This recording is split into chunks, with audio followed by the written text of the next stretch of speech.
presentations. So join us in 5 minutes' time here in the main discussion forum for the third panel discussion of the afternoon.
Good afternoon and welcome to our third panel discussion of this afternoon. We are small but perfectly formed, just the three of us in front of you, as we enter into this third discussion. And the third discussion this afternoon really is about expectations. How are schools actually meeting the needs of expectations here in the city? I'm delighted this afternoon, that I'm joined by Anita Stewart, who is the principal of Dubai Schools in Al Barsha, and Rishaka Malhotra, who's the principal of Raffles ECC. It may be that Jonathan from Uptown, who's an IB school, who's head of secondary, may join us, but he's busy talking to parents at the moment, so we'll see if we're able to get him in a few moments. We were talking earlier this morning that at 7:20 this morning, I received an email from KHDA to tell us that the schools' inspection reports are now published on their website officially. So all of the schools that have been inspected over the course of this academic year, their inspection reports are now freely available for everybody to see. And our topic sort of links to that as we enter the afternoon. And the topic is this: it's expectations and education. What should parents be expecting? What should parents look for? And how are schools in Dubai actually meeting parents' expectations? Now, it's a very broad topic, a very big question. But I'm just going to begin by asking Anita, how are schools meeting parents' expectations? It's a big one. Yeah, it's a big question with lots of components, but I think that expectation setting starts from the admissions, the very first point that you as a parent take a decision to explore the best school for your child. And it's really important that the school from that very first day set those expectations of who they are in terms of their vision and their values, and does that align with you as a parent? It's a choice that you have to make, and you have so many choices as a parent. So I think, yes, of course, reading those quality assurance visits reports is key, but is there a connection with the vision and the values? Because that's ultimately what drives that school forward and sets the expectations for the culture and direction of the school. And then, of course, there's the other big choices that you have to make with such a range of choice around curriculums. Again, what meets the needs of you and your family? And do we as a school meet those expectations around curriculum and what's right for you in your journey? So I think those are two kind of key starting points. What does it look like when you're exploring? And then once you're in the school, I'm sure we'll come on to that in due course. But I think, as I said, it starts at that very first exploration phase, which may even be today, when you're looking at the schools, the vision, the values, the curriculum, and also things like facilities and the safety and well-being of your children. Your children will be with that school probably more than they're at home in 1 week to the next. So is it a place that you are happy to leave your child? And that's for us as school leaders and a school community to make sure that we meet that. Rashika, your thoughts on that? You know, what are those expectations? I think I agree with Anita there. There is one thing that I would like to add is that the parents come in and say, one of the questions that I get posed is, I want my child to come back home happy.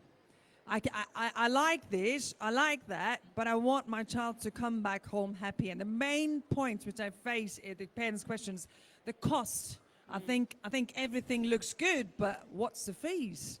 And that's the main driver of being able to choose a school. I think one of the other things is, what do you do to make me feel happy? What do you do? What would you do to make my child feel happy and feel included? One of the things that I face is that we're an expat community. Not everybody speaks in English. English is second language, additional language. I'm happy to pay, but at the same time, I want to know, what is it that you do to make my child feel special?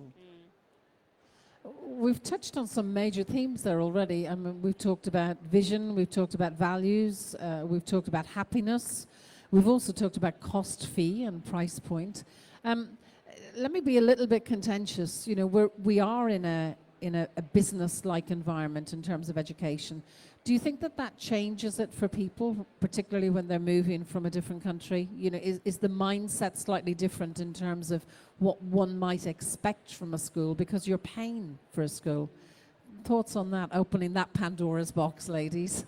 I think it's fair to say that unanimously expectations for education from parents are high. And rightly so. Ultimately, it's a service for your children. It's what sets them up for the future. So I wouldn't expect you to lower your expectations, and nor should the school lower their expectations for the child. It's what you were saying. How is your child an individual in a school, regardless of the size of that school? What is their educational journey? So I would not expect myself as a principal, and I'm sure I speak on behalf of many schools in Dubai, we, regardless of cost, regardless of size, curriculum, and those things that are quite unique, the expectation and the bar needs to be the same. The aspiration for our children and that individualized approach has to stay the same. And I think Dubai is unique because education is quite high on the agenda for us as a community in terms of where we want our children to go and to be future ready.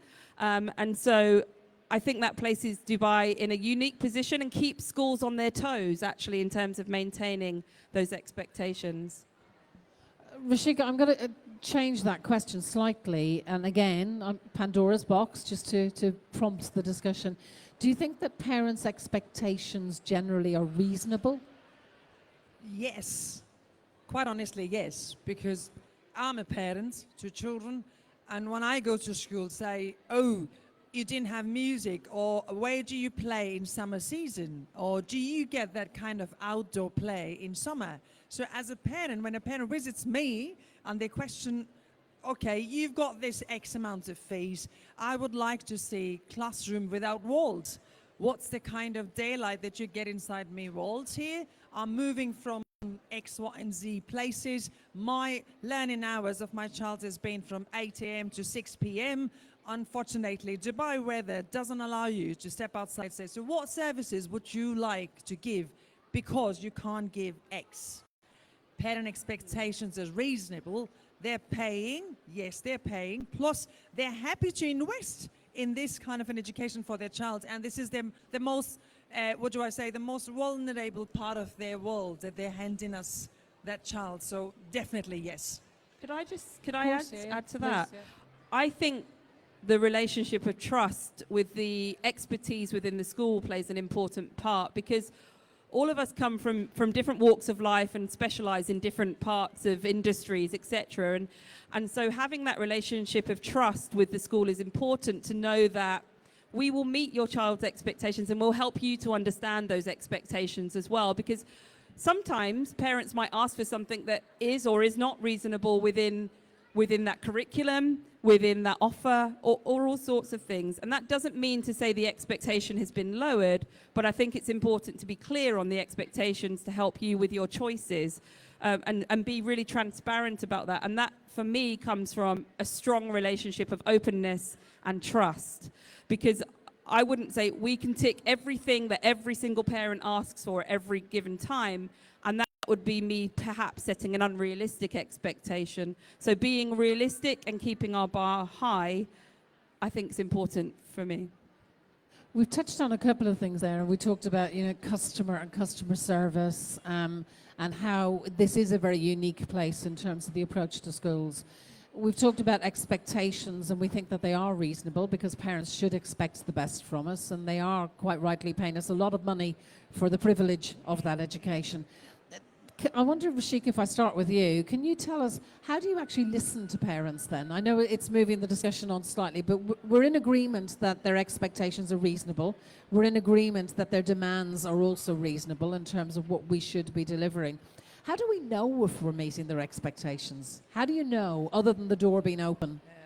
I think, again, this is the minute the parent walks inside the school, or, for example, forums like these, when they come to visit us, open door policies that we all talk about, formal and informal meetings, when they come for general knowledge of the schools, like one of these forums, they're listening to us directly or indirectly.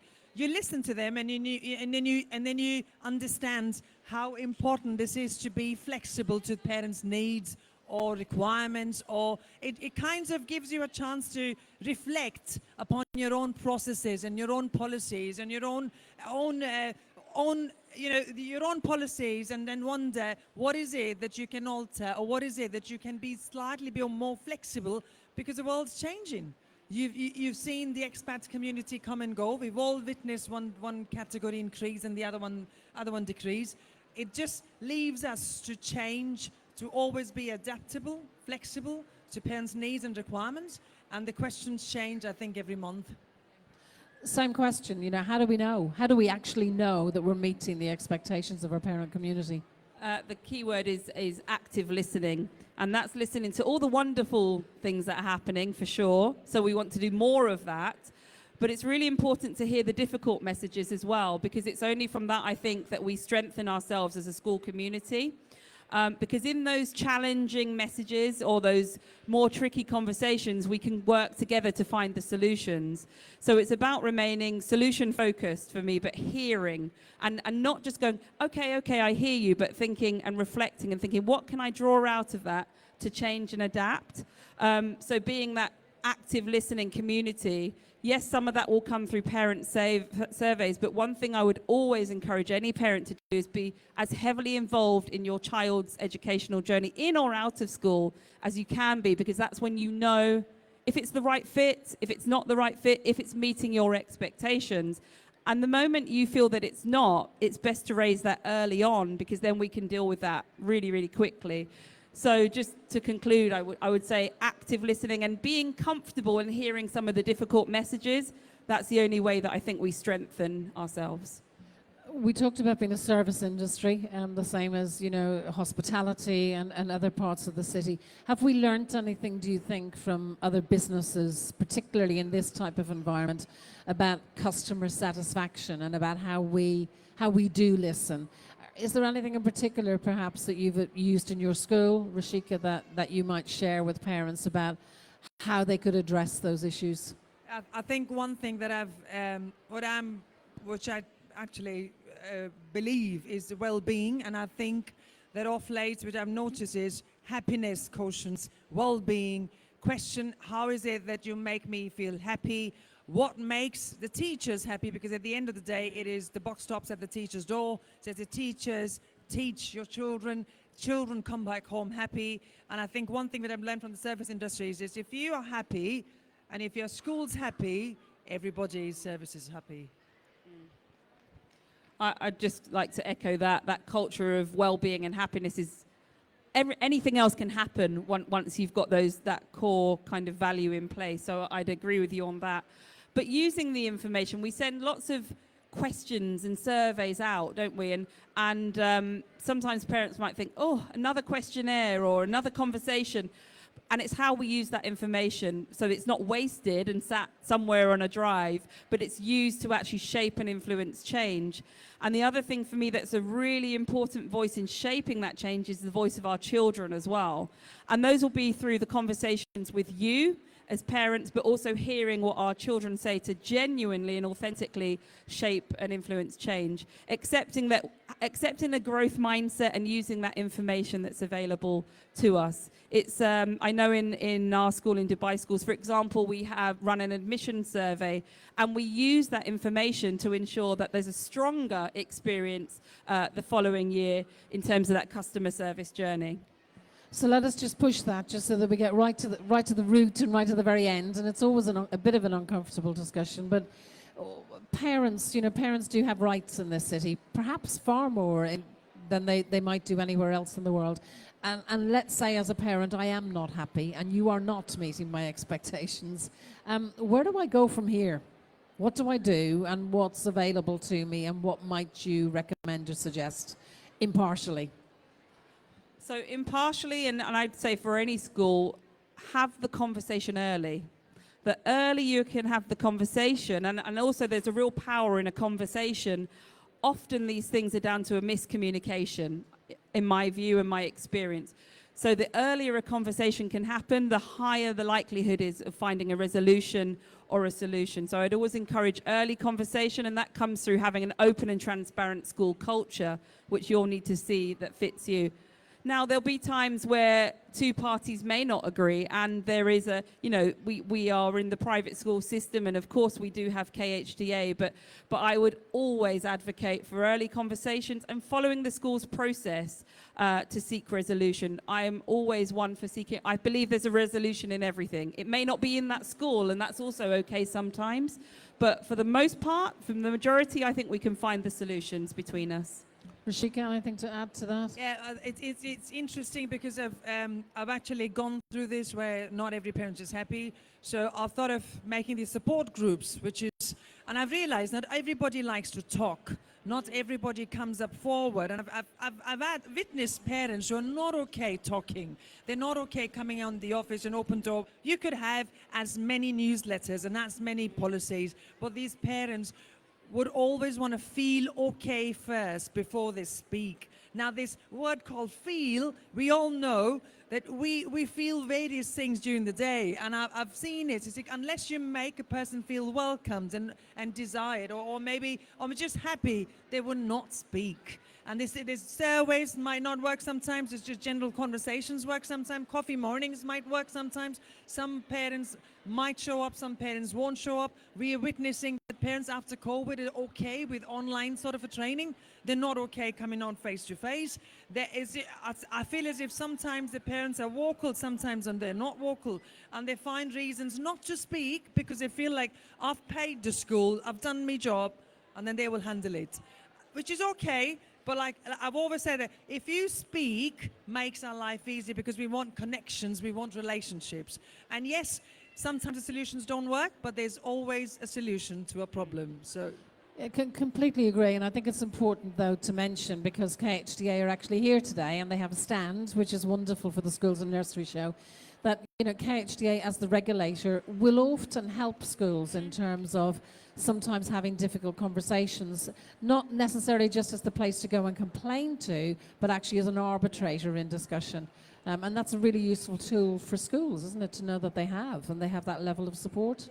No, I agree. Sometimes if things do get to that point, having that point of impartial mediation is important, but it goes back to the point that there is a solution with that in that conversation, and just having a third party can help, and I'd welcome that as and when necessary. But always go back to the point of, I think my expectation as a principal is high visibility from the administration, from our leadership, because when we're visible, then the conversation can be dealt with almost every time. And that visibility is absolutely key to achieving that. It hasn't felt like we've been here nearly 20 minutes, but we have. And when there were 4 people here this morning, it felt like it flowed a lot easier, but you two have been absolutely amazing. Can I, before we just open it up, just in case some of the audience do have questions, just final thoughts on how to balance expectation with what schools can practically deliver, being realistic in terms of those expectations, but also that high level of aspiration in terms of what it is that we want to do. Rashika, let me start with you. Just your final thoughts around the whole topic, really. I think what I could add at the end is schools in general have been more visible for parents. You rightfully say the leaders must be out there, listening voices, open thoughts and open voices. Parents want to be heard. Parents are not speaking English. I know that the community doesn't speak English. I think most of the time that I notice is shyness, fear of bringing up a general conversation. Oh, I was not okay speaking, and that's something that I've faced within the parent community. Having more general coffee mornings, perhaps, I think that works with parent community because that just involves them to just meet and greet with each other, and it creates a culture of well-being where everybody feels a sense of belonging, that this school belongs to me, and I think I pioneer that. So that's something that we look forward to in every school. Thank you. Anita, final thoughts from you? I think we have a huge responsibility as educators. It's more than what happens in a school day. Our job is to nurture our children, to look after us and to look after our globe in one way or another. So not forgetting that responsibility. And with that responsibility comes offering a well-rounded education for our children that we serve. And so holding on to that, I think, is ultimately what drives us forward. But doing that in partnership with our parents is really what drives us forward. And building those expectations together and keeping that aspiration high so our children are ready to face the 21st century. Tough topic. You two have done an incredible job holding your fort up here. I wonder, are there any questions from the floor at all? If anybody has any questions, I'm happy to bring the microphone down to you. Lady in the front, our first question. That's fantastic. Let me bring a microphone your direction.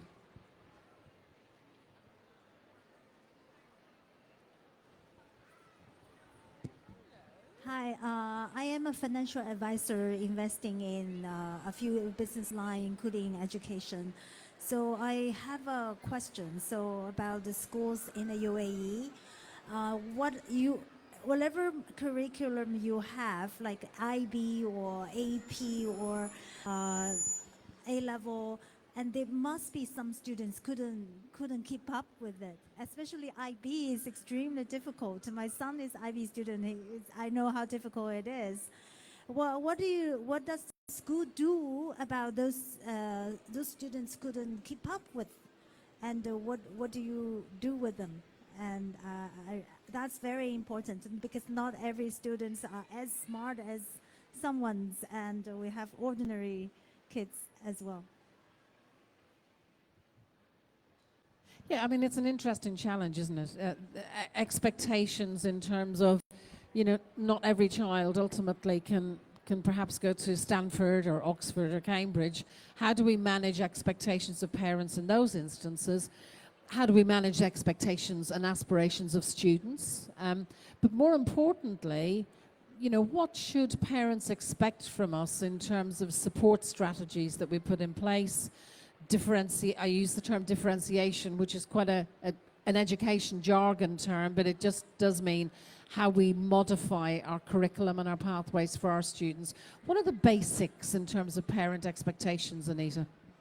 I think, as I said at the beginning, being really open about what our expectations are at that point of admission. So being really clear about that, because you know your child better than anyone else. And we will get to know your child really, really well over the course of their time with us. But when you're making that choice, it's important that you're clear on the school's expectations throughout their educational journey. And our job then is, if that's the right school for them through that admissions process, to nurture them as an individual. And that might be through, as you said, some of those individualized approaches, but knowing each child and what their strengths are and how we help them to push along further for where they might need to develop. So yes, you could have a school with 1,000 children or more in there, but every child is an individual and every child goes on their own journey. So that's part of our responsibility as educators to ensure that. So I'd always start there. What does that child need from their starting point? But most importantly, I think parents need to know the expectations all the way through. We need to remind parents of those expectations of our school and making sure that that alignment remains there through the child's educational journey. I think I can just guide you that say that our schools, you said that the child's not meeting an X place, and how do you support?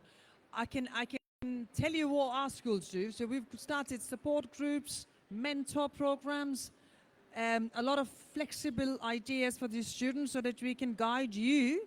You've got an X thought in your head, but we need to support the child because his or her energies don't match somewhere. So the idea of starting these support groups and the mentorship is to actually guide the student and the parents to reach the ultimate goal. I think what I see in the schools, which is slightly changed for parents, is the parents' anxiety levels are reduced. It's like a place where you can just go and speak your heart out and say, listen, I need this. My child's not meeting with this. How can you support me? That's what we're looking at. So the schools have started internal forums, internal groups, internal, support groups where you can actually speak and get that kind of support that you are looking for. And if required, you alter, we adapt, we are flexible to your needs. I think that's one thing which I've witnessed the schools do it. So. I think certainly every school that's here today, that's at the School and Nursery Show, would say to you that every child can, and every child can do. It's just that they can do it in different ways. And our job is to make sure that we modify our curriculum, modify our pathways, have those discussions and dialogues with parents all along the journey so that we can support in helping your child to achieve the right pathway and the right pathway for them. I completely agree. As a parent of, I hate the term the average child because I don't think that exists, but as a parent of a child who's had to work hard to find his path. As long as we have the right support mechanisms in school, I think we as educators fundamentally do believe that every child can, and our job is to make sure that they can. Great question, challenging question to finish this session this morning. I'm absolutely delighted to have been joined by these two superstars who've held the fort for over 20 minutes, which is more than any of the other groups have done this morning. A challenging question, quite rightly, for schools. What are those expectations? I'm delighted that we've been joined, as I said this morning, by Anita and Rishika. Our next session begins at 2:15. And this is very specific. This is moving on to a question about inclusion and about additional needs, whether they are for gifted and talented, whether they're for English language learners, or whether they're for children who need their learning scaffolded more. So can my child be refused entry into a school because they require extra support? So another contentious question that we're not afraid to challenge head on here at the Schools and Nursery Show this afternoon. Thank you so much for your time, for listening and for joining us. Thank you so much to my two expert panelists, and they will be with their schools around the show for the rest of the day, and I'm sure they will be willing to answer any questions also. Thank you, ladies.